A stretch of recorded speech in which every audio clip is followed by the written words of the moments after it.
इस्लामी रिश्ते की पर्दानशीन माओ और बहनों, अस्सलामु अलैकुम व रहमतुल्लाहि व बरकातुहू। वालेकुम अस्सलाम वरहमतुल्लाहि वबरकातुहू। अल्हम्दुलिल्लाहि रब्बिल आलमीन वस्सलातु वस्सलामु अला हबीबिही सय्यिदिल अंबियाइ वल मुरसलीन वाला आलिही व सहबिही अजमईन, अम्मा बाद, फ़अऊज़ु बिल्लाहि मिनश शैतानिर रजीम। बिस्मिल्लाहिर रहमानिर रहीम। व इबादुर रहमानिल्लज़ीना यमशूना अलल अर्दि हौना व इज़ा ख़ातबहुमुल जाहिलूना क़ालू सलामा वल्लज़ीना यबीतूना लिरब्बिहिम सुज्जदन व क़ियामा। आमन्तु बिल्लाहि सदक़ल्लाहुल अलियुल अज़ीम व सदक़ा रसूलुहुन नबियुल अमीनुल करीम व नहनु अला ज़ालिका लमिनश शाहिदीन व शाकिरीन वल्हम्दुलिल्लाहि रब्बिल आलमीन। मोहतरम सामीन, आइए हम और आप सबसे पहले अपने और सारी कायनात के मरकज़ अक़ीदत हुज़ूर सय्यदुल अंबिया ख़ातमे पैगम्बरान रहमतुल लिल आलमीन जाने आलमीन जनाब अहमद मुज्तबा मोहम्मद मुस्तफ़ा सल्लल्लाहु ताला अलैहि वसल्लम की बारगाह अर्श जाह में हदिये दरूद व सलाम पेश करें। पढ़िए अल्लाहुम्मा सल्लि अला सय्यिदना मौलाना शफ़ीना व नबीना मुहम्मदिन मादनिल जूदि वल करम व आलिहि बारिक वसल्लिम सलातन व सलामन दाइमन अलैका या रसूलल्लाह सल्लल्लाहु ताला अलैहि वसल्लम।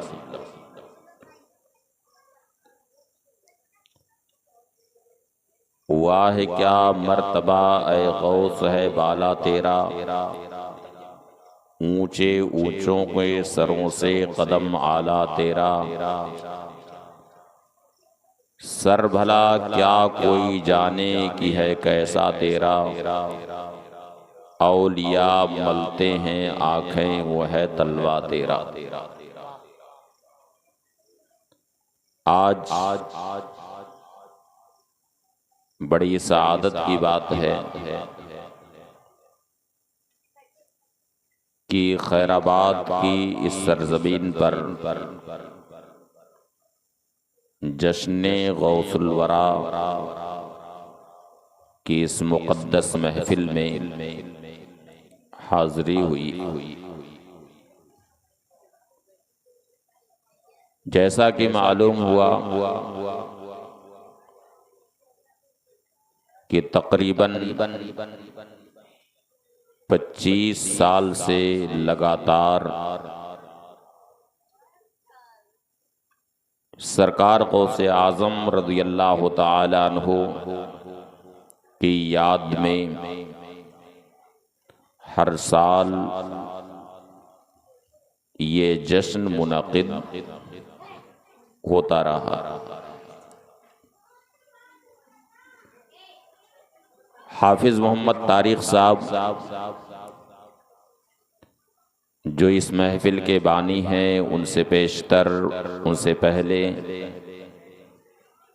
उनके वालिद जनाब ज़करिया साहब गालिबन इस महफिल का इनेकाद करते रहे। इस तरह सरकार गौसे पाक रज़ियल्लाहु ताला अन्हु और अल्लाह के महबूब बंदों के ज़िक्र की ये महफिल साल बसाल मुनक़िद होती रही। इस रुए ज़मीन पर यूं तो सुबह शाम बहुत सारे बंदगाने खुदा आपको चलते फिरते नजर आते हैं। उनकी सुबह शाम, उनके शब व रोज का मुशाहदा अपनी आंखों से आप करते रहते।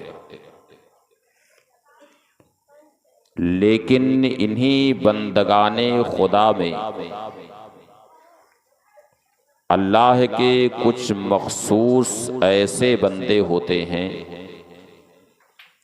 जिनको अल्लाह की बारगाह में वजाहत और महबूबियत हासिल होती। वो अल्लाह के महबूब बंदे वो होते हैं जिनका जिक्र खुद कुरान करीम में भी हुआ। इरशाद रब्बानी है, व इबादुर रहमानिल्लज़ीना यमशूना अलल अर्दे हौना। रहमान के बंदे, यूं तो सभी अल्लाह के बंदे हैं, लेकिन इस आयते करीमा में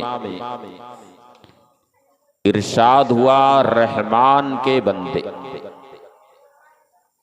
यानी वो ऐसे बंदे होते हैं जिन पर अल्लाह की रहमत नाजिल होती रहती। ज़ाहिरी हयात के साथ वो तशरीफ फरमा हूं तो भी उन पर अल्लाह की रहमत नाजिल होती है, और दुनिया से वो तशरीफ ले जाएं, रुखसत हो जाएं दुनिया से, तो भी उन पर अल्लाह की रहमत नाजिल होती। और उन खास बंदों की सिफत का जिक्र कुरान पाक में इस तौर से हुआ कि वह इबादुर रहमानिल्लज़ीना यमशूना अलल अर्दे हौना। रहमान के वो बंदे जो इस रुव्वे जमीन पर आहिस्तगी से चलते, यानी बड़े वकार, बड़ी संजीदगी, बड़ी मतानत के साथ इस रुव्वे जमीन पर वो चला करते। वैज़ा खातबहुमुल जाहिलूना कालू सलामा। और जब जाहिल उनसे मुखातिब होते हैं, यानी अपनी जाहिलाना बातों के जरिया उन बंदगाने खुदा को वो अपना मुखातब बनाना चाहते हैं, तो वो उनकी जाहिलाना बातों में ना आकर के बस उन्हें सलाम किया और सलाम करके फिर आगे बढ़ जाता, यानी उनसे उलझते नहीं। वल्लज़ीना यबीतूना लिरब्बिहिम सुज्जदन व क़ियामा। और उन बंदों की शान ये होती है कि वो अपने रब के लिए सजदे और क़याम की हालत में रात गुजारते, यानी हमारी तरह नहीं कि ख्वाबे गफलत में वो पूरी रात पड़े रहे, बल्कि सजदे और क़याम की हालत में वो रात गुजारा करते हैं। थोड़ी देर के लिए अपनी पीठ लगा ली, मगर फिर सजदे और क़याम की हालत में वो रात गुजारते हैं, यानी रात में वो अल्लाह को याद करते। ये है जमाअत अंबियाए किराम और औलियाए किराम, जिन्हें अल्लाह की बारगाह में ऐसी महबूबियत होती है, ऐसी वजाहत होती है कि हदीस शरीफ में आया, हदीस कुदसी है, सैयदना अबू हुरैरा रदियल्लाहु ताला अन्हु फरमाते हैं कि नबी करीम सल्लल्लाहु अलैहि वसल्लम ने इरशाद फरमाया कि अल्लाह ताला ने फरमाया, मन आदा ली वलियन फकद आज़नतुहु बिल हर्ब, यानी जिसने मेरे किसी वली से अदावत की तो मैंने उससे ऐलाने जंग कर दी। इनमें कौन ऐसा है जो अल्लाह से जंग करने का ख्याल दिल में ला सकता? कोई है ऐसा जो हिम्मत कर सकता है? मगर औलियाए किराम को अल्लाह की बारगाह में ऐसी वजाहत, ऐसी मकबूलियत होती है कि अल्लाह रब्बुल इज्जत इरशाद फरमाता है कि मन आदा ली वलियन फकद आज़नतुहु बिल हर्ब, यानी जिसने मेरे किसी वली से अदावत की तो मैंने उससे ऐलाने जंग कर दी। फिर उसी हदीस शरीफ में इरशाद होता है कि बंदा अल्लाह की बारगाह में कैसे तकर्रुब हासिल करता है, अल्लाह की बारगाह में वो कैसे महबूब होता है, महबूबियत का मकाम कैसे मिलता है। अल्लाह ताला इरशाद फरमाता, वमा तक़र्रबा इलैया अब्दी बिशैइन अहब्बा इलैया मिम्मा फ़्तरज़तु अलैहि, यानी कोई भी बंदा मेरी बारगाह में फर्ज से बढ़कर किसी भी चीज से तकर्रुब हासिल नहीं कर सकता।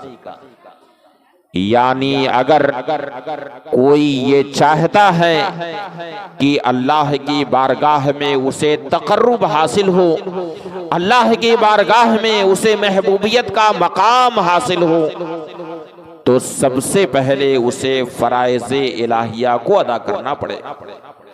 यानी अल्लाह ने जो उस पर फर्ज किया है, नमाज़े पंजगाना को फर्ज किया है, रमजान का रोजा फर्ज किया है और इस्तिताअत की शर्त के साथ हज को फर्ज किया है और मालिके निसाब पर ज़कात को फर्ज किया है, तो अल्लाह की बारगाह में तकर्रुब के लिए सबसे पहले ये जरूरी है कि बंदा अल्लाह के फराइज को अदा करे।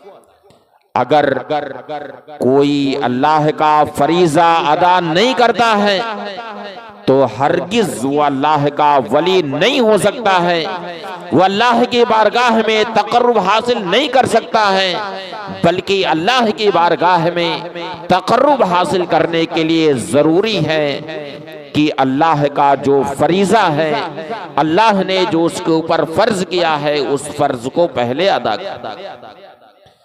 बगैर उसके कोई भी बंदा अल्लाह का वली नहीं हो सकता।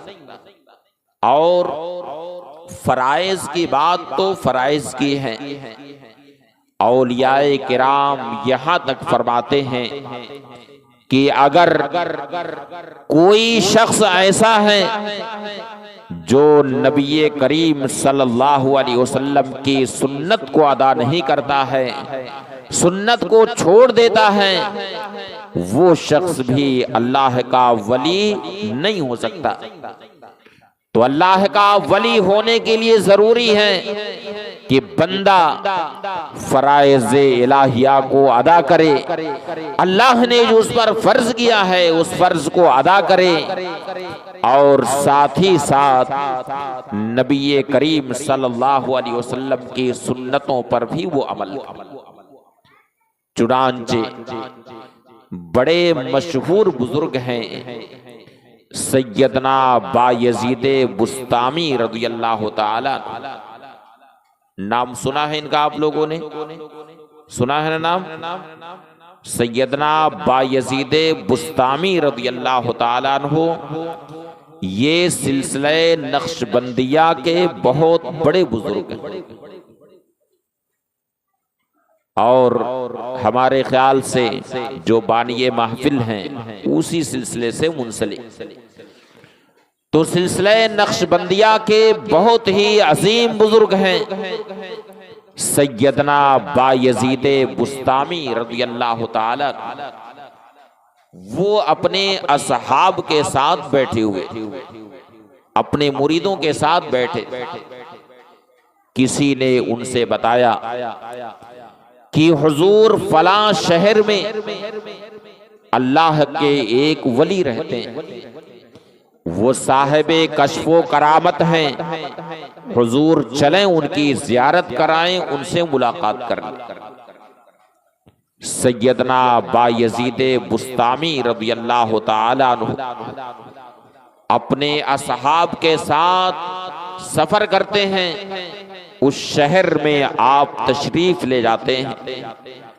शहर में पहुंचने के बाद उनके बारे में पता किया तो लोगों ने बड़ी तारीफ की और कहा कि वो तो बड़े ही साहिबे तक़वा बुजुर्ग हैं, वो वलायत के मकाम पर फाइज हैं।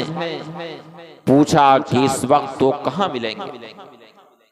उनके शहर के लोगों ने बताया कि वो मस्जिद में मिलेंगे, नमाज पढ़ते हुए मिलेंगे। सैयदना बायजीद बुस्तामी रज़ियल्लाहु ताला अन्हु उस मस्जिद की तरफ रुख करते हैं जिस मस्जिद के बारे में उन्हें पता लगा कि वहीं पर वो नमाज पढ़ रहे हैं। गए उस मस्जिद के पास, बाहर से देखा तो देखा क्या कि वो बुजुर्ग नमाज में मशगूल, नमाज पढ़ रहे हैं। सैयदना बायजीद बुस्तामी रज़ियल्लाहु ताला अन्हु उनके इंतजार में मस्जिद के बाहर खड़े हैं, इंतजार कर रहे हैं कि जब मस्जिद से बाहर वो निकलेंगे तो उनसे हम मुलाकात करेंगे। बाहर निकले तो ये एक अजीब इत्तेफाक होता है कि वो बुजुर्ग मस्जिद से जैसे ही बाहर निकले तो बेख्याली में उन्होंने किबला की तरफ अपना मुंह किया और उधर ही मुंह करके उन्होंने थूक दिया। बेख्याली में ऐसा हुआ। सैयदना बायजीद बुस्तामी रज़ियल्लाहु ताला अन्हु ने जब ये देखा कि वो बुजुर्ग जिनसे मुलाकात के लिए हमने इतना लंबा सफर किया, जिनकी वलायत का हमने इतना शोहरा सुना, जिनके तकवा और तकद्दुस का हमने इतना जिक्र सुना है, ये तो अजीबो गरीब बुजुर्ग हैं कि मस्जिद से बाहर निकले और किबला की तरफ इन्होंने मुंह करके थूक दिया, जबकि किबला की तरफ मुंह करके थूकना मना है। नबी करीम सल्लल्लाहु अलैहि वसल्लम ने इरशाद फरमाया कि मन तफला तजाहल किबलते जा यौमल क़ियामति व तफलहु बैना ऐनैहि, यानी जिसने किबला की तरफ मुंह करके थूक दिया तो क़यामत के दिन वो इस हाल में आएगा कि उसका थूक उसकी पेशानी पर लगा होगा। नबी करीम सल्लल्लाहु अलैहि वसल्लम ने तो किबला की तरफ मुंह करके थूकने से मना किया है। और ये तो अजीबो गरीब बुजुर्ग हैं कि मस्जिद से निकल करके किबला की तरफ इन्होंने मुंह किया और उधर ही मुंह करके उन्होंने थूक दिया। सैयदना बायजीद बुस्तामी रज़ियल्लाहु ताला अन्हु ये मंजर देख करके इरशाद फरमाते हैं कि हाज़र रजुलु गैरो मामूनिन अला अदबिम मिन आदाबि शरीयते फकैफा यकूनु अमीनन अला सिर्रिन मिन असरारिल हक़, यानी ये शख्स आदाब शरीयत का पासो लिहाज नहीं रखता है। शरीयत ने तो अदब ये सिखाया है कि किबला की तरफ मुंह करके ना थूको, मगर ये तो अजीबो गरीब बुजुर्ग हैं कि इन्होंने किबला की तरफ मुंह किया किया और उधर ही मुंह करके थूक दिया, तो जो शख्स आदाबे शरीयत का पासो लिहाज न रखे वो वलायत का अमीन भला कैसे हो सकता है? ये वली नहीं हो सकता है। इन सरफो यहाँ से चलो वापस, ये शख्स अल्लाह का वली नहीं हो सकता है। इसलिए कि अल्लाह के जो औलिया होते हैं वो फराइज तो फराइज नबी करीम सल्लल्लाहु अलैहि वसल्लम की सुन्नतों के भी वो अमीन हुआ करते हैं, सुन्नतों के मुहाफिज होते हैं। और ये शख्स सुन्नत पर अमल नहीं किया, इसलिए ये अल्लाह का वली नहीं हो सकता है। यहाँ से वापस चलो। और फिर सैयदना बायजीद बुस्तामी रज़ियल्लाहु ताला अन्हु अपने असहाब के साथ वहीं से वापस चले। तो मालूम हुआ कि मनसबे वलायत पर फाइज होने के लिए जरूरी है कि अल्लाह के फरीजा को भी अदा करें और फराइज को अदा करने के साथ साथ नबी करीम सल्लल्लाहु अलैहि वसल्लम की सुन्नतों पर भी अमल करें। तो हदीस कुदसी है, अल्लाह ताला ने इरशाद फरमाया, वमा तक़र्रबा इलैया अब्दी बेशैइन अहब्बा इलैया मिम्मा फ़तरज़तु अलैहि। यानी कोई भी बंदा मेरी बारगाह में फराइज से बढ़कर कोई भी ऐसी चीज नहीं है जिसके जरिया मेरी बारगाह में तक़र्रुब हासिल करे, बल्कि तक़र्रुब हासिल करने के लिए जरूरी है कि सबसे पहले वो फराइज को अदा करे। अब फराइज को अदा करने के बाद फिर बारगाह इलाही में मजीद तक़र्रुब के लिए जरूरी है कि सुन्नतों पर भी अमल करें, नवाफिल पर भी अमल करें। चुनांचे उसी हदीस शरीफ में इरशाद हुआ, वमा यज़ालु अब्दी यतक़र्रबु इलैया बिन नवाफिल हत्ता उहिब्बा। यानी बंदा मेरी बारगाह में फराइज की अदायगी के बाद नवाफिल के जरिया तक़र्रुब हासिल करता रहता है, यहाँ तक कि मैं उस बंदे को अपना महबूब बना लेता हूँ। अब वो बंदा जब महबूबियत के मकाम पर फाइज हो गया, अब उसे अल्लाह ताला किस तरह से नवाजता है, उसकी तरफ रहमते हक कैसे मुतवज्जे होती हैं। हदीस शरीफ में इरशाद हो रहा है, अल्लाह ताला ने फरमाया, वमा यज़ालु अब्दी यतक़र्रबु इलैया बिन नवाफिल हत्ता उहिब्बा। यानी फराइज की अदायगी के बाद बंदा मेरी बारगाह में तक़र्रुब हासिल करता रहता है, यहाँ तक कि मैं उसे अपना महबूब बना लेता हूँ। और जब मैं उसे अपना महबूब बना लेता हूँ तो उसके बाद फिर क्या होता है? इरशादे रब्बानी है, अल्लाह ताला ने इरशाद फरमाया, वइज़ा अहबब्तुहु अकूनु समअहु लज़ी यस्मउ बिही व बसरहु लज़ी युबसिरु बिही व यदहु लती यब्तिशु बिहा व रिजलहु लती यमशी अलैहा। यानी जब मैं उसे अपना महबूब बना लेता हूँ तो अब मैं उसका वो कान हो जाता हूँ जिससे वो सुनता, मैं उसकी वो आंख हो जाता हूं जिससे वो देखता है, मैं उसका वो हाथ हो जाता हूं जिससे वो पकड़ता है, मैं उसका वो पांव हो जाता हूं जिससे वो चला करता।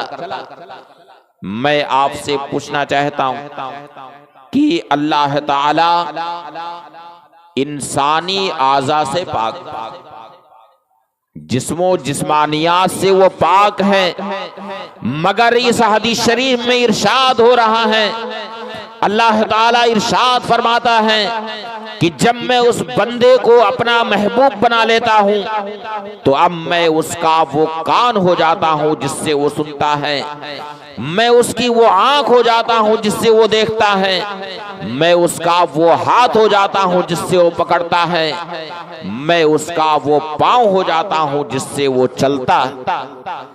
और उस बंदे की शान ये होती है कि लइन सालनी लाऊतियन्ना, यानी वो बंदा मुझसे जब सवाल करता है, किसी चीज का मुझसे सवाल करता है तो मैं उसे जरूर अता करता हूं, मैं उसके सवाल को रद्द नहीं करता। और वो बंदा अगर मेरी पनाह मांगता है तो मैं जरूर उसे पनाह अता करता हूं। अब इस हदीस शरीफ में जो इरशाद हुआ कि मैं उसका वो कान हो जाता हूं जिससे वो सुनता है, आखिर इसका क्या मतलब है? अल्लाह ताला तो इंसानी आज़ा से पाक, मगर इस हदीस शरीफ में इरशाद हो रहा है कि मैं उसका वो कान हो जाता हूं जिससे वो सुनता है। मतलब इसका ये है कि जब तक कि वो बंदा महबूबियत के मकाम पर फाइज नहीं हुआ था, उस वक्त तक वो सिर्फ उतना ही सुनता था जितना कि आम इंसान सुना करता है। लेकिन जब वो महबूबियत के मकाम पर फाइज हो गया, अब वो भी सुनेगा जितना कि आम इंसान सुनता है, और उसके साथ साथ वो मा फौकल फितरत ताकत का मालिक भी होगा अल्लाह के हुक्म से। यहां तक कि वो बंदा रहेगा बगदादे मुअल्ला में, और अगर उसका कोई मुरीद दुनिया के किसी खित्ते से उसकी बारगाह में इस्तिगासा करेगा और एक बार कहेगा या गौसल मदद, या कहेगा या शेख अब्दुल कादिर अल जिलानी शैन लिल्लाह, तो अपने उस मुरीद की फरियाद को कहीं भी रह करके सुने। वाह वाह वाह वाह, जिंदाबाद जिंदाबाद। और उसकी निगाहों का आलम ये होगा कि जब तक कि वो महबूबियत के मकाम पर फाइज नहीं हुआ था, उस वक्त तक सिर्फ उतना ही देखता था जितना कि आम इंसान देखा करते। लेकिन जब वो महबूबियत के मकाम पर फाइज हो गया, अल्लाह की बारगाह में उसे महबूबियत हासिल हो गई, अल्लाह का वली हो गया, अब उसकी शान ये हो जाती है कि रहेगा बगदादे मुअल्ला में, और उसकी निगाह अपने सारे मुरीदों पर रहेगी, और उसकी निगाहें वलायत का आलम ये होगा कि वो ये ऐलान करेगा, नजर तो इला बिलादिल्लाह जमान का खरदलतिन अला हुक्म इत्तिसाली। चुनांचे सरकार गौसे पाक रज़ी अल्लाह ताला अन्हु ने ये इरशाद फरमाया कि नजर तो इला बिलादिल्लाह जमान का खरदलतिन अला हुक्म इत्तिसाली, यानी मैंने अल्लाह के तमाम शहरों को इस तरीके से देखा जैसे कि राई का दाना हथेली पर रखा हुआ हो, इस तरीके से मैंने अल्लाह के तमाम शहरों को देखा। और ऐसा नहीं कि सिर्फ एक बार देखा उसके बाद फिर नहीं देखा, बल्कि इरशाद फरमाते हैं कखरदलतिन अला हुक्म इत्तिसाली, यानी मैं तसलसल के साथ अल्लाह के शहरों को देखता रहता हूँ। यानी पूरी कायनात अल्लाह के उस वली के सामने होती है, सारी कायनात उसकी निगाह वलायत के सामने होती है, इसलिए कि अब उसका आलम ये हो गया है कि जिसको अल्लाह की तरफ से ऐसा एजाज मिला है कि इरशाद हो रहा है, हदीस शरीफ का इरशाद है, वह बसरहुल लज़ी युबसिरु बिही, यानी मैं उसकी वो आंख हो जाता हूं जिससे वो देखा करता। और अब उसकी निगाहे वलायत का आलम ये होगा कि हदीस शरीफ में इरशाद हो रहा है वयदहुल्लती यब्तशु बिहा, यानी मैं उसका वो हाथ हो जाता हूं जिससे वो पकड़ता है। मतलब ये हुआ कि जब तक कि वो महबूबियत के मकाम पर फाइज नहीं हुआ था, उस वक्त तक उसके हाथों में सिर्फ उतनी ही ताकत थी जितनी ताकत आम इंसान के हाथ में होती है, लेकिन जब वो अल्लाह की बारगाह में महबूब हो गया, महबूबियत के मकाम पर वो फाइज हो गया, अब उसके हाथ में ऐसी ताकत होगी कि रहेगा बगदाद मुअल्ला में, रहेगा अजमेर मुकद्दस में, मगर वहीं पर तशरीफ फरमा होकर के बगदाद में रह करके, अजमेर मुअल्ला में रह करके वो अपने मुरीदों की हाजत रवाई करेगा और बगदाद की सरजमीन पर रह करके वो ये ऐलान करेगा कि यदी अला रासे मुरीदी का समाए अल-अर्द, यानी मेरा हाथ मेरे मुरीद के सर पर ऐसे साया फगन है जैसे कि आसमान रूए जमीन पर साया फगन। नारे तकबीर, नारे रिसालत, शाने गौसे आजम, नारे तकबीर। वाह वाह वाह वाह। सैयदना गौसे आजम रज़ियल्लाहु ताला अन्हु ने फरमाया कि यदी अला रासे मुरीदी कसमाए अल-अर्द, यानी मेरा हाथ मेरे मुरीद के सर पर ऐसे साया फगन है जैसे कि आसमान रूए जमीन पर साया फगन। आप कायनात में कहीं भी चले जाइए, दुनिया में कहीं भी चले जाइए, कोई ऐसी जगह आपको मिलेगी कि ऊपर से आसमान दिखाई ना दे? हर जगह आसमान ऊपर से दिखाई देगा कि नहीं? तो सरकार गौसे पाक फरमाते हैं कि यदी अला रासे मुरीदी कसमाए अल-अर्द, यानी मेरा हाथ मेरे मुरीद के सर पर ऐसे हैं जैसे कि आसमान रूए जमीन पर साया फगन। और क्यों ना हो कि औलियाए किराम यह अंबियाए किराम की सिफात के मजहर होते हैं। हर वली किसी ना किसी नबी के ज़ेरे कदम होते हैं। ज़ेरे कदम होने का मतलब यह है कि उनकी सिफात के वो मजहर होते हैं। सैयदना गौसे आजम रज़ियल्लाहु ताला अन्हु जैसे औलिया के सरदार हैं, वैसे ही जो अंबिया के सरदार हैं उनकी सिफात के मजहर। चुनांचे खुद इरशाद फरमाया वकुल्लो वलीन लहू कदमुन व इन्नी अला कदमिन नबिये बदरिल कमाली, यानी जितने भी औलियाए किराम हैं वो किसी ना किसी नबी के ज़ेरे कदम हैं। और अपने बारे में फरमाया वाना अला कदमिन नबिये बदरिल कमाली, यानी मैं तो सैयदुल अंबिया के ज़ेरे कदम, यानी मैं उनकी सिफात का मजहब।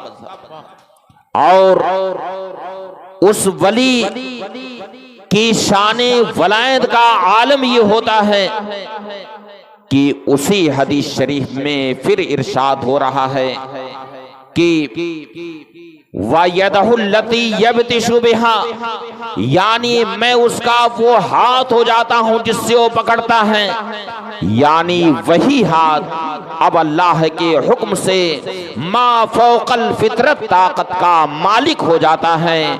और उसकी शान वो होती है जिसके बारे में किसी शायर ने कहा कि दम्पू छिन खिरका पोशों की इरादत हो तो देख इनको यदे बैजा लिए बैठे हैं अपनी आस्तीनों में, तमन्ना दर्द दिल की हो तो कर खिदमत फकीरों की, नहीं मिलता ये गौहर बादशाहों के खजीने में। और उनके कदम का आलम ये हो जाता है वाह कदम वाह कि मैं उसका वो कदम हो जाता हूँ, उसका वो पांव हो जाता हूँ जिससे वो चला करता है। अब उसके कदम का आलम ये हो जाता है कि वो बगदाद में, बगदाद की सरजमीन पर रह करके बगदाद के मिंबर पर वो ऐलान करेगा कि कदमी हाज़ी अला रक़बते कुल्ले वलील्लाह, यानी मेरा ये कदम सारे औलिया की गर्दन पर। इसीलिए इमाम अहले सुन्नत आला हजरत कुद्दसा सिर्रुहु ने फरमाया, वाह क्या मर्तबा ऐ गौस है बाला तेरा, ऊंचे ऊंचों के सरों से कदम आला तेरा, सर भला क्या कोई जाने की है कैसा तेरा, औलिया मलते हैं आंखें वो है तलवा तेरा। और सरकार गौसे पाक रज़ियल्लाहु ताला अन्हु ने ये जो ऐलान फरमाया कि कदमी हाज़ी अला रक़बते कुल्ले वलील्लाह, यानी मेरा ये कदम सारे औलिया की गर्दन पर। उलमा फरमाते हैं कि जिस वक्त सरकार गौसे पाक रज़ियल्लाहु ताला अन्हु ने ये ऐलान फरमाया, उस वक्त आपकी महफिल में 313 औलियाए किराम हाजिर थे। और जैसे ही सरकार गौसे पाक ने ये ऐलान फरमाया कि कदमी हाज़ी अला रक़बते कुल्ले वलील्लाह, मेरा ये कदम सारे औलिया की गर्दन पर है, उस वक्त वहां महफिल में जितने भी औलिया किराम थे सबने अपनी अपनी गर्दनें झुका ली और सबने ये फरमाया, बल अल रासी वल ऐन, बल्कि ऐ गौसे आजम आपका कदमे पाक हमारे सर पर है, हमारी आंखों पर है, बल्कि पूरे रुपए जमीन में जहां भी कोई वली थे उस वक्त सारे औलिया ने, पूरी कायनात के औलिया ने अपनी अपनी गर्दन झुका ली थी और सबने उस ऐलान को सुना था कि बगदाद के सरजमीन से औलिया के सरदार सरकार गौसे आजम शेख अब्दुल कादिर जिलानी ने ये ऐलान किया है कि कदमी हाज़ी अला रक़बते कुल्ले वलील्लाह, मेरा ये कदम सारे औलिया की गर्दन पर है। चुनांचे पूरी दुनिया के औलिया किराम ने उस वक्त अपनी अपनी गर्दनें झुका ली थी और सबने बरजस्ता ये एतराफ किया था, बल अल रासी वल ऐन, बल्कि ऐ गौसे आजम आपका कदमे पाक हमारे सर पर है और हमारी आंखों पर। नारे तकबीर, नारे रिसालत, अज़मते गौसे आज़म, नारे तकबीर। और सरकार गौसे पाक रज़ियल्लाहु ताला अन्हु ने ये जो ऐलान फरमाया, इसके ताल्लुक से बहजतुल असरार शरीफ में है कि खास बारगाहे रिसालत से एक खिलाते करामत फरिश्तों को अता हुई और वो खिलाते करामत मलाइका लेकर के आए और औलियाए किराम के मजमे में सरकार गौसे पाक रज़ियल्लाहु ताला अन्हु को खिलाते करामत पहनाया और उस वक्त आपके कल्बे मुबारक पर तजल्लियात रब्बानी का नुज़ूल हो रहा था और उसी वक्त आपके सर पर गौसियत का ताज रखा गया और अल्लाह के हुक्म से आपने ये ऐलान फरमाया कि कदमी हाज़ी अला रक़बते कुल्ले वलील्लाह, मेरा ये कदम सारे औलिया की गर्दन पर है। इसीलिए सरकार गौसे पाक रज़ियल्लाहु ताला अन्हु ने खुद इरशाद फरमाया, कसानी खिलातन बेतराज आज़मी व तवजनी बेतीजानिल कमाली, यानी अल्लाह ताला ने मुझे उलुल अज़मी का की खिलात पहनाई, व तवजनी बेतीजानिल कमाली, और कमाल का ताज मेरे सर पर रखा, यानी मेरे सर पर गौसियत और कुतुबियत का ताज रखा। तो उस वक्त अल्लाह के हुक्म से आपने ये ऐलान फरमाया कि कदमी हाज़ी अला रक़बते कुल्ले वलील्लाह, मेरा ये कदम सारे औलिया की गर्दन पर। और इसमें राज क्या था, हिकमत क्या थी, इसके ताल्लुक से उलमा फरमाते हैं कि शबे मेराज में जब जिब्रील अमीन नबी करीम सल्लल्लाहु अलैहि वसल्लम की बारगाह में बुराक लेकर के हाजिर हुए, उस वक्त बुराक ने कुछ शोखी दिखाई, यानी कुछ उछलने लगे, शोखी दिखाई बुराक। उस वक्त नबी करीम सल्लल्लाहु अलैहि वसल्लम ने बुराक से इरशाद फरमाया, लिमा ला तस्कुन या बुराक हत्ता अरकबा अलैक, यानी ऐ बुराक तुम क्यों नहीं पुरसुकून होते हो, क्यों शोखी दिखा रहे हो, तुम्हें सुकून क्यों नहीं मिल रहा है। उस वक्त बुराक ने नबी करीम सल्लल्लाहु अलैहि वसल्लम से अर्ज किया, या रसूल अल्लाह रूही फिदाउन ले तुराबे नालैक, या रसूल अल्लाह मेरी जान आपके नालैने पाक में जो धूल लगी है, जो खाक लगी है, या रसूल अल्लाह मेरी जान उस खाक पर कुर्बान हो।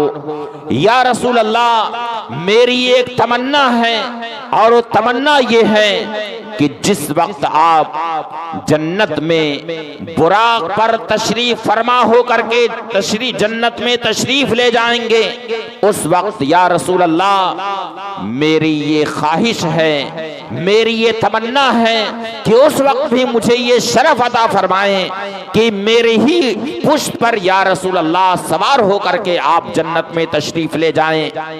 नबी करीम सल्लल्लाहु अलैहि वसल्लम ने बुराक की जब इस ख्वाहिश को सुना तो इरशाद फरमाया, यकूनु लका मा तमन्नैता, ऐ बुराक जो तुम्हारी तमन्ना है, जो तुम्हारी ख्वाहिश है, वो तमन्ना तुम्हारी पूरी होगी। फिर बुराक ने नबी करीम सल्लल्लाहु अलैहि वसल्लम से अर्ज किया कि या रसूल अल्लाह मेरी ख्वाहिश ये है कि आप अपना दस्ते अक़दस मेरी गर्दन पर रख दें, ताकि मेरी ये एक अलामत हो जाए और क़यामत के दिन मेरा ये एक इम्तियाज हो जाए, मेरी ये पहचान हो जाए। आपका दस्ते अक़दस, आपके दस्ते अक़दस का निशान देख करके सारे अहले महशर मुझे ये पहचान लें कि ये सैयदुल अंबिया की सवारी है, सैयदुल अंबिया इस पर सवार होकर के जन्नत में तशरीफ ले जाएंगे। या रसूल अल्लाह अपना दस्ते अक़दस मेरी गर्दन पर रख दें। चुनांचे नबी करीम सल्लल्लाहु अलैहि वसल्लम ने अपना दस्ते अक़दस बुराक की गर्दन पर रखा। फिर उसके बाद बुराक मारे खुशी के इतना ज्यादा वो फूल गया, जिसको कहते हैं कि खुशी से फूले ना समान। खुशी से बुराक इतना ज्यादा ऊंचा हो गया कि उसका जो जिस्म था, रूह उसमें समा नहीं रही थी, तो अपने कद से काफी ऊंचा हो गया। चुनांचे फिर किसी वजह से, किसी हिकमत के पेशे नजर नबी करीम सल्लल्लाहु अलैहि वसल्लम ने बुराक पर सवार होने में तवक्कुफ फरमाया। इतने में सरकार गौसे पाक रज़ियल्लाहु ताला अन्हु की रूह वहां पर जाहिर हुई और बारगाह रिसालत में सरकार गौसे पाक की रूह हाजिर हुई और अपने जद्दे करीम नबी करीम सल्लल्लाहु अलैहि वसल्लम से अर्ज किया कि या रसूल अल्लाह ज़ा कदमई का अला रक़बती वरकब, या रसूल अल्लाह अपना कदमे पाक मेरी गर्दन पर रख करके आप बुराक पर सवार हों। चुनांचे नबी करीम सल्लल्लाहु अलैहि वसल्लम ने अपना कदमे पाक सरकार गौसे पाक की गर्दन पर रखा और फिर उनकी गर्दन पर रख करके बुराक पर आप सवार हुए और उसी वक्त इरशाद फरमाया कि अब्दुल कादिर कदमी अला रक़बती का व कदम का अला रक़बते कुल्ले वलील्लाह, ऐ अब्दुल कादिर मेरा कदम तुम्हारी गर्दन पर है और तुम्हारा कदम सारे औलिया की गर्दन पर। नारे तकबीर, नारे रिसालत, अज़मते गौसे आज़म, नारे तकबीर, वाह वाह। इसीलिए इमाम अहले सुन्नत आला हजरत कुद्दसा सिर्रुहु फरमाते हैं, सर भला क्या कोई जाने कि है कैसा तेरा, औलिया मलते हैं आंखें वो है तलवा तेरा। तो जब वो बंदा अल्लाह का वली हो जाता है और खास तौर से उसके सर पर गौसियत का ताज जब रख दिया जाता है, अब उसकी शान ऐसी अरफो आला हो जाती है। हदीस शरीफ में इरशाद हुआ, वरिजलहुल्लती यमशी अलैहा, यानी मैं उसका वो पांव हो जाता हूँ जिससे वो चला करता है। अब उसके पांव का आलम ये हो जाता है कि अल्लाह के हुक्म से वो बगदाद के मिंबर पर ये ऐलान करता है कि कदमी हाज़ी अला रक़बते कुल्ले वलील्लाह, मेरा ये कदम सारे औलिया के गर्दन पर। और अल्लाह की बारगाह में उसे ऐसी महबूबियत हासिल होती है कि इरशाद हो रहा हदीस शरीफ में कि वलाइन सालनी लाउतियन्ना, यानी वो बंदा अगर मुझसे किसी चीज का सवाल करता है तो मैं उसे जरूर अता करता हूं, मैं उसके सवाल को रद्द नहीं करता। वलाइन इस्ताज़नी लाउइज़न्ना, और अगर वो मेरी पनाह मांगता है तो मैं उसे जरूर पनाह देता हूं। उस बंदे को अल्लाह की बारगाह में ऐसी वजाहत हासिल होती। और सरकार गौसे पाक रज़ियल्लाहु ताला अन्हु, यूं तो औलिया किराम बहुत हैं, लेकिन औलिया की जमात में कश्फो करामात और फजाइलो कमालात में सरकार गौसे पाक रज़ियल्लाहु ताला अन्हु को जो अजीम मकाम हासिल हुआ, वो सरकार गौसे पाक का अपना इम्तियाज। और आप मादरजाद वली थे, यानी पैदाइशी वली आप थे, और वलायत की निशानी आपकी पैदाइश के वक्त ही से जाहिर होनी शुरू हो गई। चुनांचे आप हजरात जानते हैं कि सरकार गौसे आजम रज़ियल्लाहु ताला अन्हु की पैदाइश कब हुई है? आप लोग बता सकते हैं कि कब पैदाइश हुई? बताइए। 25-26 साल से जश्न गौसे आजम का इनेकाद हो रहा, अभी तक आप लोगों को यही नहीं मालूम है कि कब पैदा हुए, किस सन में पैदा हुए। सरकार गौसे आजम रज़ियल्लाहु ताला अन्हु यकुम रमजानुल मुबारक सन 470 हिजरी में पैदा हुए। याद रखेंगे तारीख आप लोग, 470 हिजरी यकुम रमजानुल मुबारक को आप पैदा हुए। और कोई बच्चा पैदा होता है तो उसे माँ के दूध की सख्त जरूरत होती। माँ का दूध ही उसकी ग़िज़ा होती। माँ दूध की शक्ल में अपना खूने जिगर उसे पिलाती और वही उसकी ग़िज़ा हुआ करती। जिंदगी का मदार उसी पर होता है। मगर सरकार गौसे पाक रज़ियल्लाहु ताला अन्हु ये अल्लाह के ऐसे महबूब बंदे कि इनके बारे में ये मशहूर है और उलमा ने ये तहरीर फरमाया है कि यकुम रमजानुल मुबारक को आप पैदा हुए, मगर पूरे रमजान के महीने में सुबह सादिक से लेकर के गुरूबे आफताब तक आप दूध नहीं पीते थे। कोई है ऐसा बच्चा दुनिया का जो पूरा दिन यानी सुबह सादिक से लेकर के गुरूबे आफताब तक, यानी जो रोजा रखने का वक्त है, उस पूरे वक्त में है कोई दुनिया का नवमौलूद बच्चा जो अपनी माँ का दूध ना पीता हो?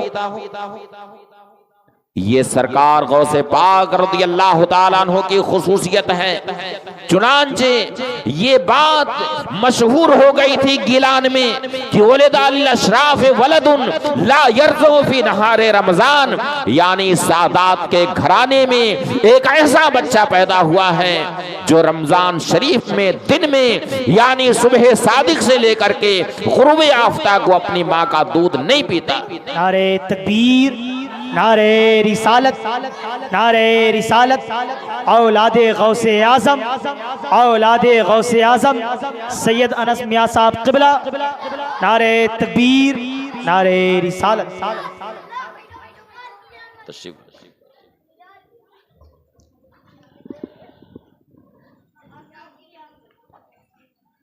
आले रसूल हजरत मौलाना सैयद अनस मियां साहब क़िबला मिसबाही दामाज़िल्हुल आली रौनक़े मिंबर शरीफ हो चुके हैं। आप हजरात इनके नूरानी चेहरे की ज़ियारत करें और फ़ुयूज़ व बरक़ात हासिल करते रहें।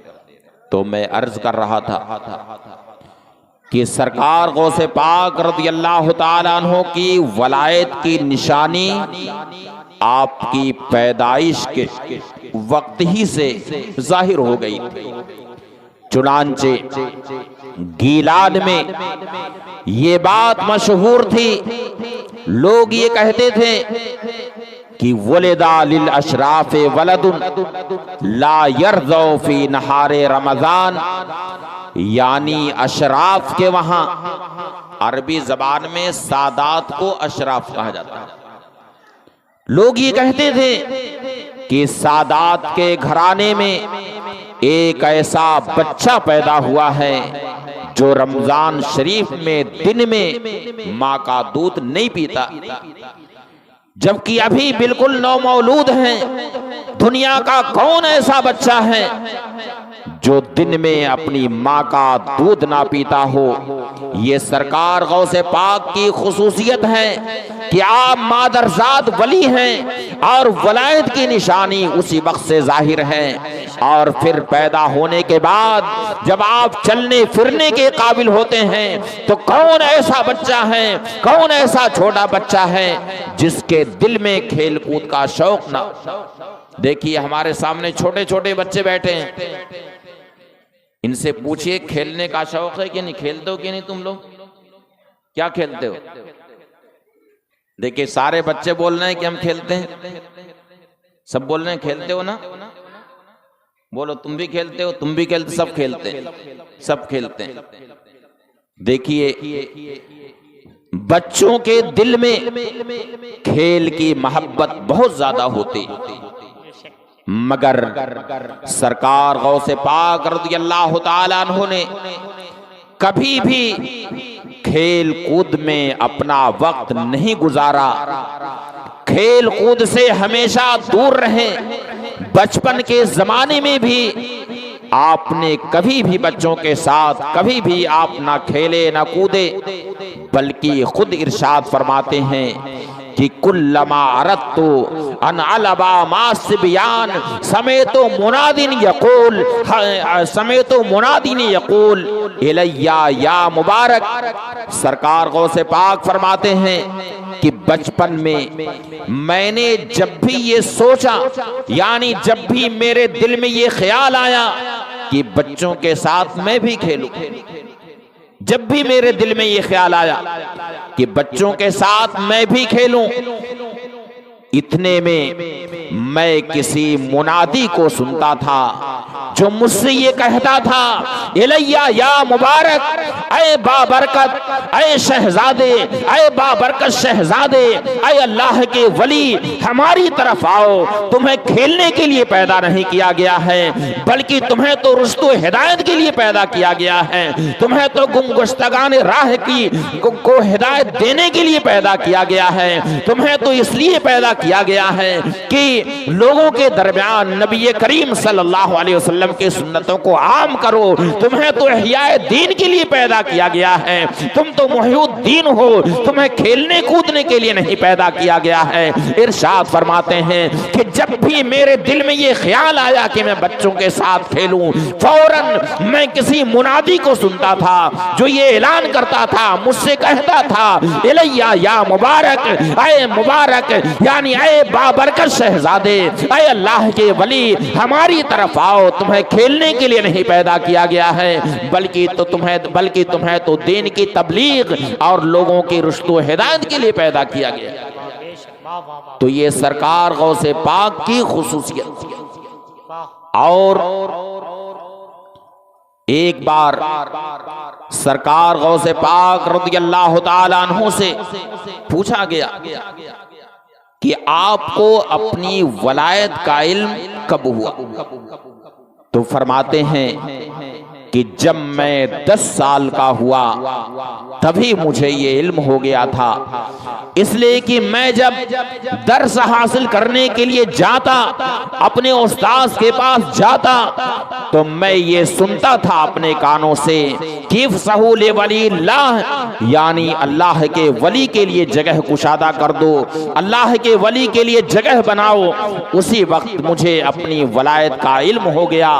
और फरमाते हैं तारीख की किताबों में ये लिखा है, बल्कि ये मशहूर भी है, आप हजरात जानते हैं कि जब सरकार गौसे पाक रज़ियल्लाहु ताला अन्हु अभी बचपन का ही आपका जमाना था कि वालिदे माजिद का साया सर से उड़ गया। वालिदा माजिदा ने आपकी कफालत की, आपकी तालीम व तरबियत का इंतजाम किया। 7 साल की उम्र में आप हाफ़िज़े कुरान हो गए और 13 साल की उम्र में सारे उलूम व फ़नून पर आपको अबूर हासिल हो गया। फिर उसके बाद मज़ीद इल्म हासिल करने के लिए आपने गीलान से बगदाद का रुख किया। वालिदा माजिदा ने दुआएं दी और ज़ादे सफ़र आपको अता फरमाया। और आपने गीलान से तकरीबन 400 मील की दूरी पर बगदाद वाक़े था। उस वक्त बगदाद इल्मी मराकिज़ में शुमार होता था। तो मज़ीद इल्म हासिल करने के लिए आपने बगदाद का रुख किया।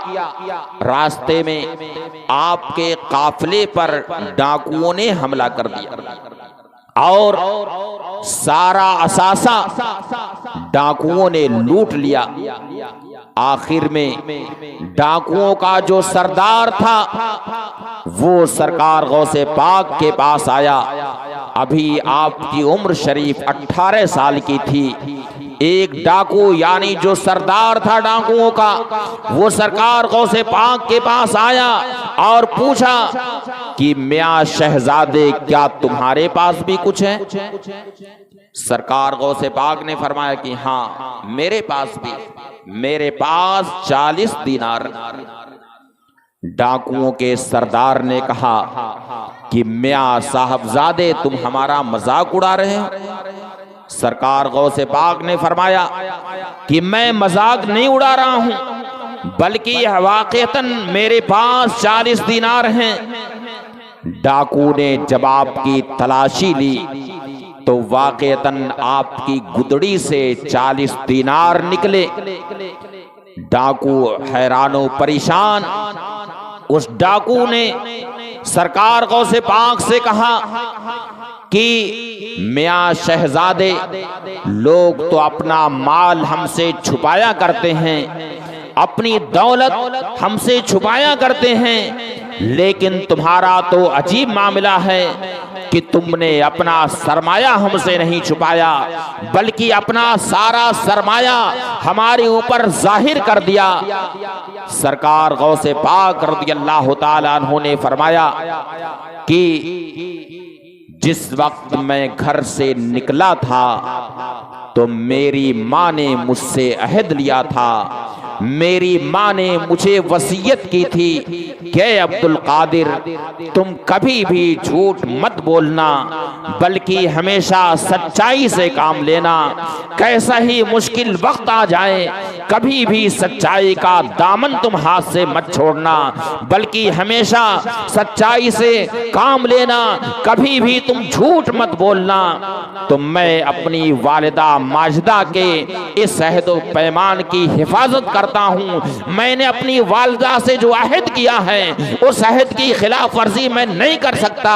इसलिए मुझसे ये नहीं हो सकता था कि जिस वक्त तुमने मुझसे पूछा था कि क्या तुम्हारे पास भी कुछ है, उस वक्त मैं झूठ बोल करके तुमसे मैं अपना सरमाया छुपाऊं।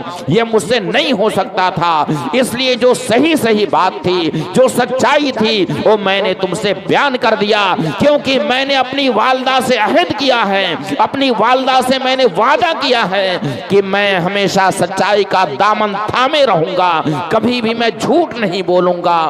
डाकुओं के सरदार ने जब ये सुना तो उसके जिस्म पर एक लर्जा तारी हो गया, उसके चेहरे का जुग्राफिया बदल गया और एक सर्द आह उसने खींची, एक लंबी सांस उसने खींची और उसने फौरन सरकार गौसे पाक की बारगाह में अर्ज किया कि मियां शहजादे, तुमने अपनी वालिदा का अहद व पैमान फरामोश नहीं किया और मैं कितना बड़ा गुनहगार हूं कि मैं अपने खालिक व मालिक का अहद, यानी मैंने अपने खालिक व मालिक से जो अहद किया है, मेरे खालिक व मालिक रब्बुल आलमीन ने जो मुझसे अहद लिया है, मैं उस अहद को एक जमाने से फरामोश किए हुए हूँ। मैं लोगों के माल लूट रहा हूँ, जबकि मेरे खालिक व मालिक ने यह अहद लिया है अपने बंदों से कि हमेशा अमानतदारी से रहना, कभी भी किसी का माल मत छीनना, किसी पर ज्यादती मत करना, किसी पर जुल्म मत करना।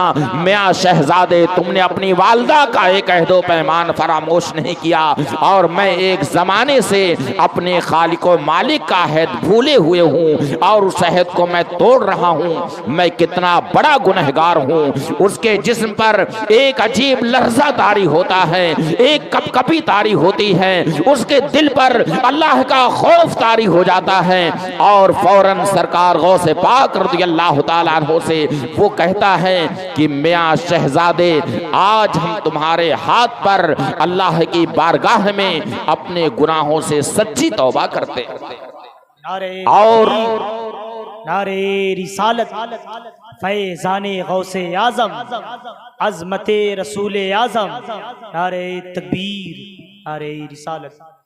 डाकुओं के उस सरदार ने सरकार गौसे पाक के हाथ पर रहजनी से, डकैती से हमेशा के लिए तौबा कर ली और जब दीगर डाकुओं ने देखा कि हमारे सरदार ने इस नौम्र शहजादे के हाथ पर अल्लाह की बारगाह में रहजनी से सच्चे दिल से तौबा कर ली है, तो सारे डाकुओं ने सरकार गौसे पाक रज़ियल्लाहु ताला अन्हु के हाथ पर अल्लाह की बारगाह में सच्चे दिल से उन्होंने भी तौबा कर ली और उन लोगों ने अपने सरदार से कहा कि अब तक जैसे रहजनी में तुम हमारे सरदार थे, अब तौबा में भी तुम हमारे सरदार हो।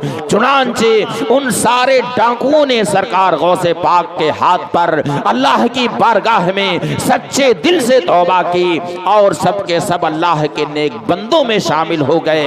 ये वो शान है सरकार गौसे पाक की कि जब सरकार गौसे पाक रज़ियल्लाहु ताला अन्हु के दिल में बचपन में ये ख्याल आया, चुनांचे इरशाद फरमाया, कुल्लमा हममतु न लबा मासबियान समेतो मुनादिन यकूल इलैया या मुबारक, यानी जब भी मैंने बच्चों के साथ खेलने का या मेरे दिल में ये ख्याल आया कि बच्चों के साथ मैं भी खेलूं, मैंने फौरन एक मुनादी को सुना जो मुझे पुकार रहा है कि बाबरकत शहजादे, तुम्हें खेलने के लिए पैदा नहीं किया गया है, बल्कि तुम्हें तो लोगों को सही रास्ता दिखाने के लिए पैदा किया गया है। तुम्हें तो इसलिए पैदा किया गया है कि लोगों को अल्लाह की रहमत की तरफ मुतवज्जे करो। तुम्हें इसलिए इसलिए पैदा किया गया है कि हिकमत के साथ लोगों को अल्लाह की राह की दावत दो। चुनांचे सरकार गौसे पाक रज़ी अल्लाह तआला अन्हु के अभी 18 साल की उम्र है। 18 साल की उम्र में डाकुओं की जमात ने आपके हाथ पर अल्लाह की बारगाह में सच्चे दिल से तौबा की और सही रास्ते पर वो आए और अल्लाह के नेक बंदों में शामिल हो गए। ये शान है सरकार गौसे पाक की। वाह क्या मर्तबा ऐ गौस है बाला तेरा, ऊंचे ऊंचों के सरों से कदम आला तेरा। सर भला क्या कोई जाने कि है कैसा तेरा, औलिया मलते हैं आंखें वो है तलवा तेरा। और सरकार गौसे पाक रज़ी अल्लाह तआला अन्हु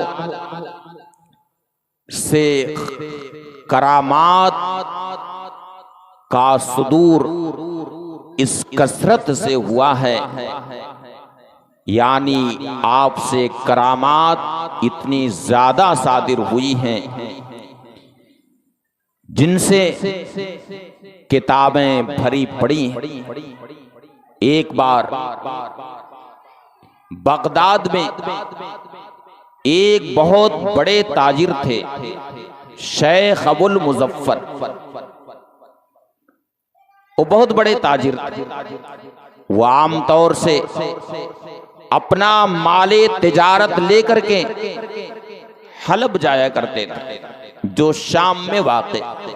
चूंकि उस वक्त शाम की सरजमीन ये तिजारती मंडी थी, लोग वहां तिजारत करने के लिए जाते थे। बगदाद के मशहूर ताजिर हैं अबुल मुजफ्फर। इन्होंने भी सोचा कि मैं भी अपना माले तिजारत लेकर के बगदाद वहां हलब में भी चला जाऊं। तो उस वक्त जो मुरीद होते थे वो हकीकत में मुरीद होते थे। बैत तो दो ही तरह की होती, बैत इरादत और बैत बरकत। ये बैत दो ही तरह की होती। बैत इरादत का मतलब ये होता है कि मुरीद अपने इरादे को पीर के इरादे के ताबे कर दे, यानी पीर के इरादे के अलावा मुरीद का कोई अपना इरादा ना, बल्कि अपनी सारी ख्वाहिशात अपने सारे इरादे पीर के इरादे के ताबे कर दे। तो वो बगदाद के एक बड़े मशहूर बुजुर्ग थे, हजरते सैयदना हम्माद दब्बास। दब्बास ये दबसुन से बना है, जिसका माना होता है अंगूर का शीरा। तो अंगूर का शीरा वो बेचते, और वो कौन सा ऐसा शीरा है जिसमें मक्खी ना बैठती हो? कोई है ऐसा शीरा? अंगूर का शीरा हो या कोई भी शीरा आप बना लीजिए, वहां मक्खी फौरन भनभनाने लगती है कि नहीं? मक्खियों की कुव्वत शामा इतनी तेज होती है कि मक्खी आकर के घेर लेती है शीरे। मगर सैयदना हम्माद दब्बास की ये करामत थी कि आप जो शीरा बनाते थे कोई भी मक्खी उस शीरे के करीब नहीं आती थी। ऐसे बुजुर्ग थे। शेख अबुल मुजफ्फर ने जब ये सोचा कि बगदाद से तिजारती काफिला हलब जाने वाला है, तो सोचा कि मैं भी अपना माले तिजारत लेकर के हलब जाऊं, और उम्मीद ये है कि जब मैं अपना माले तिजारत लेकर के वहां जाऊंगा तो मेरी ये तिजारत बहुत फायदेमंद साबित होगी और बहुत नफे के साथ में लौटूंगा। मगर उन्होंने ये सोचा कि इस शहर में अल्लाह के एक वली सैयदना हम्माद दब्बास रहते हैं, चलें पहले अल्लाह के वली से इजाजत ले लें। अगर वो इजाजत दे देते हैं तो फिर हलब का हम सफर करेंगे। चुनांचे सैयदना हम्माद दब्बास की बारगाह में वो हाजिर होते हैं और अपना इरादा जाहिर करते हैं। सैयदना हब्बाद दब्बास रज़ियल्लाहु ताला अन्हु ने मुराकबा फरमाया। और जब मुराकबा फरमाया तो क्या इरशाद फरमाते हैं, क्या अबुल मुजफ्फर अभी मैंने मुराकबा किया, लौहे महफूज पर मेरी नजर गई तो मैंने देखा कि लौहे महफूज में तुम्हारे लिए लिखा है इंसाफरता कुदिलता व सुलिबा मालुका, यानी ऐ अबुल मुजफ्फर अगर तुमने सफर किया तो तुम्हें कत्ल कर दिया जाएगा रास्ते में, और साथ ही साथ तुम्हारा सारा माल सारा सरमाया लूट लिया जाएगा। ये कौन कह रहे हैं? अल्लाह के एक वली सैयदना हम्माद दब्बास ये फरमा रहे हैं कि अबुल मुजफ्फर मैंने अभी मुराकबा किया, लौहे महफूज पर मैंने नजर डाली तो मैं क्या देखता हूं कि अगर तुमने ये सफर किया तो तुम्हें रास्ते में कत्ल कर दिया जाएगा और सारा माल तुम्हारा लूट लिया जाएगा। अब अबुल मुजफ्फर बहुत परेशान हुआ। अल्लाह के एक वली की जबान से ये जुमला निकल रहा है कि अगर तुमने सफर किया तो रास्ते में तुम्हें कत्ल कर दिया जाएगा और तुम्हारा माल भी सब लूट लिया जाएगा। अब बहुत सख्त परेशान हुए कि करें तो क्या करें। फिर दिल में सोचा कि इसी शहर में अल्लाह के एक वली और रहते हैं, शेख अब्दुल कादिर नाम के, गो कि अभी वो नौजवान हैं, नौजवानी का आलम है, उनफवाने शबाब हैं, चलें उस वली की भी बारगाह में और अपना मुद्दा उनके सामने रखते हैं, देखें कि वो क्या कहते हैं। चुनांचे सरकार गौसे पाक रज़ियल्लाहु ताला अन्हु की बारगाह में वो हाजिर होते हैं और उनके सामने अपना मुद्दा रखा। सरकार गौसे पाक रज़ियल्लाहु ताला अन्हु ने मुराकबा फरमाया और इरशाद फरमाया। शेख अबुल मुजफ्फर से इरशाद फरमाते हैं। कौन इरशाद फरमाते हैं? सरकार गौसे पाक इरशाद फरमाते हैं जिन्होंने ये फरमाया कि यदि अला रासे मुरीदी का समाए अलर्द, यानी मेरा हाथ मेरे मुरीद के सर पर ऐसे है जैसे कि आसमान रूवे जमीन पर साया फगन है। सरकार गौसे पाक ने फरमाया, मुराकबा किया और फरमाया तो साफिर सालिमन वो तरजे खानिमन व जमानु अलैया, ऐ अबुल मुजफ्फर जाओ तुम सलामती के साथ तुम्हारा सफर होगा, सारा सफर तुम्हारा सलामती के साथ होगा, कोई चीज तुम्हें रास्ते में नुकसान नहीं पहुंचाएगी और लौटोगे वहां से तो काफी नफे के साथ लौटोगे। वस जमानु अलैया, और इसका जिम्मेदार मैं हूं। ये कौन कह रहे हैं? ये सरकार गौसे पाक फरमा रहे हैं। बताइए कोई सफर में निकले और किसी बुजुर्ग से जाकर के इजाजत मांगे कि हुजूर मैं जाना चाहता हूं, आप जरा मेरे लिए मुराकबा कीजिए कि जाऊं कि ना जाऊं। कोई ऐसा बुजुर्ग, कोई ऐसा शख्स है जो ये जिम्मेदारी ले कि जाओ सलामती के साथ तुम्हारा सफर होगा और नफे के साथ लौटोगे। वस ज़मानु अलैया, और इसका जामिन मैं हूं, जिम्मेदार मैं हूं। कोई है जो इसकी जमानत ले सकता है?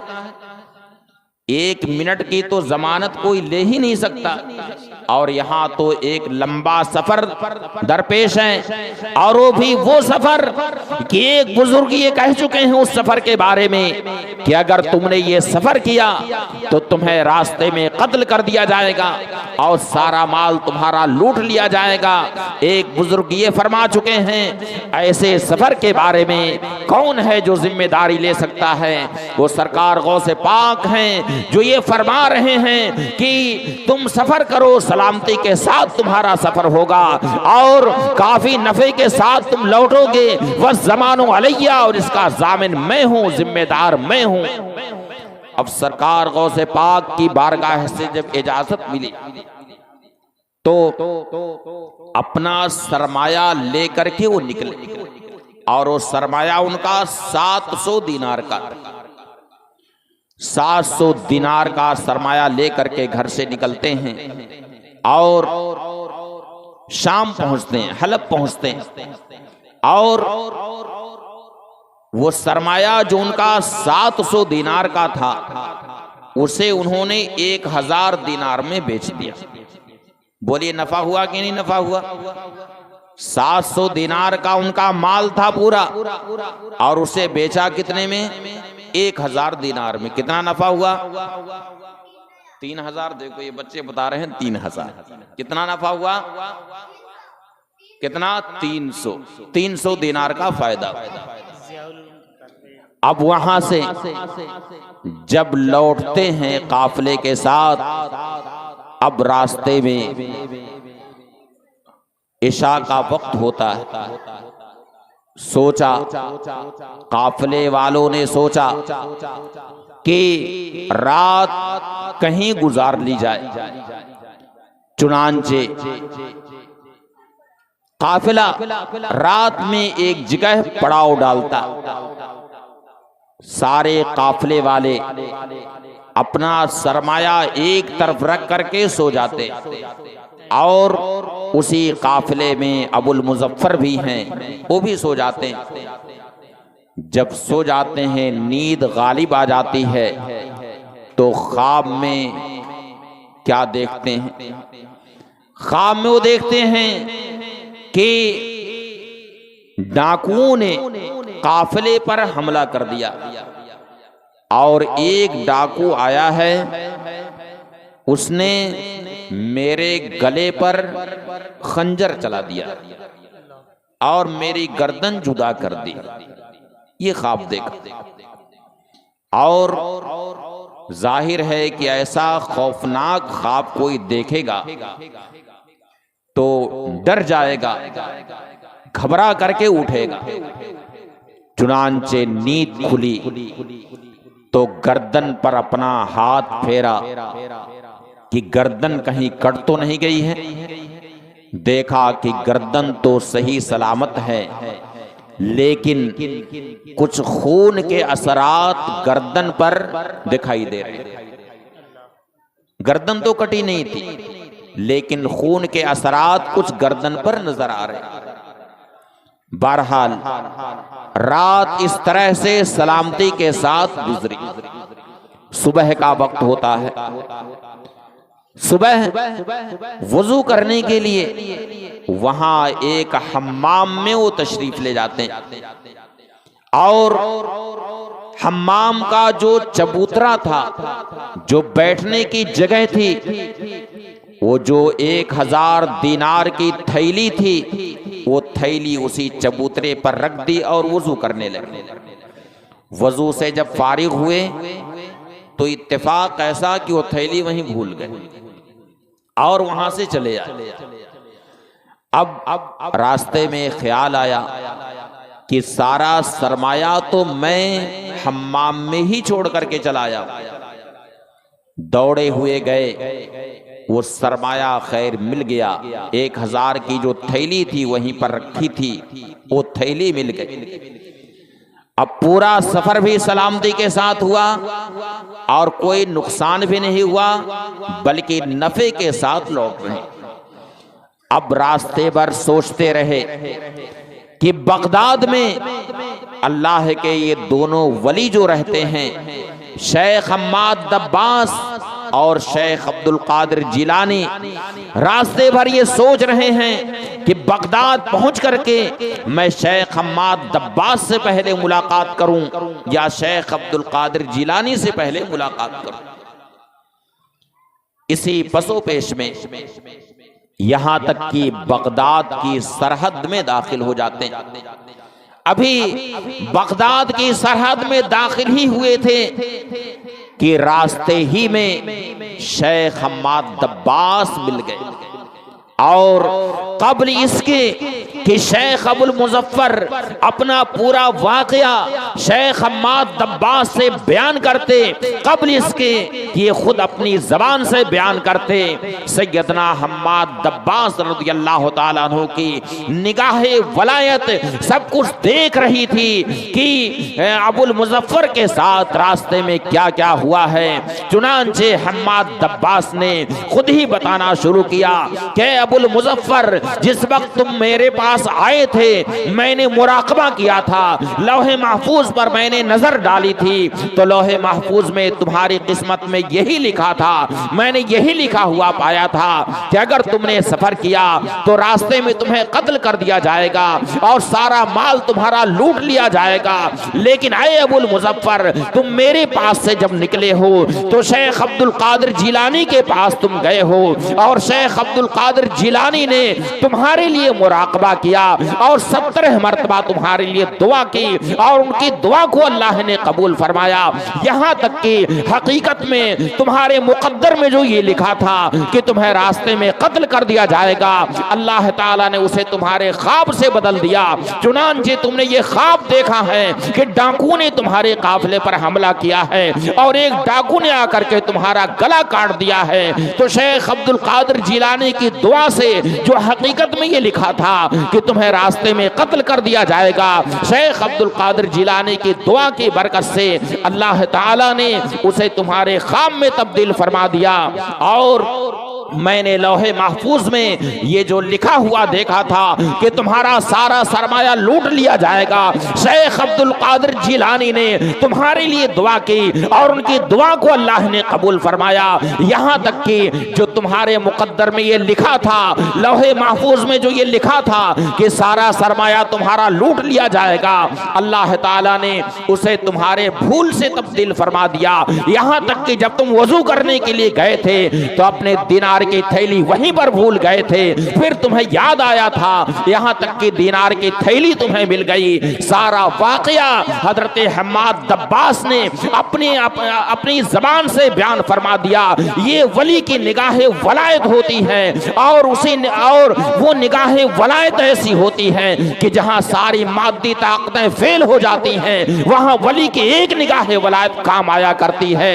ये वली की शान होती है जिसके बारे में हदीस शरीफ में इरशाद हुआ, वह बसरहुल लज़ी युबसिरु बिही, यानी जब बंदा अल्लाह की बारगाह में महबूब हो जाता है, महबूबियत का मकाम उसे मिल जाता है, तो अल्लाह ताला उसके बारे में इरशाद फरमाता है कि मैं उसकी वो आंख हो जाता हूं जिससे वो देखता है।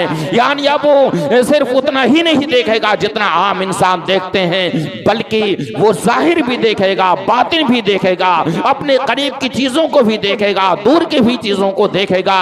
ये वली की शान होती है। फिर उसके बाद हजरत अबुल मुजफ्फर शेख हम्माद दब्बास से सारा वाकया सुन करके आगे बढ़ते हैं। अब सोचा कि अब शेख अब्दुल कादिर जिलानी की बारगाह में हाजिर होंगे और शेख अब्दुल कादिर जिलानी से सारा वाकया बयान करेंगे। चुनांचे और सरकार गौसे पाक की बारगाह में हाजिर होते हैं। सरकार गौसे पाक रज़ियल्लाहु ताला अन्हु से अभी ये कोई अपनी बात बयान नहीं कर पाते हैं कि सरकार गौसे पाक रज़ियल्लाहु ताला अन्हु ने खुद ही बयान करना शुरू किया कि अबुल मुजफ्फर, जिस वक्त तुम मेरे पास आए थे तो उस वक्त मैंने लौहे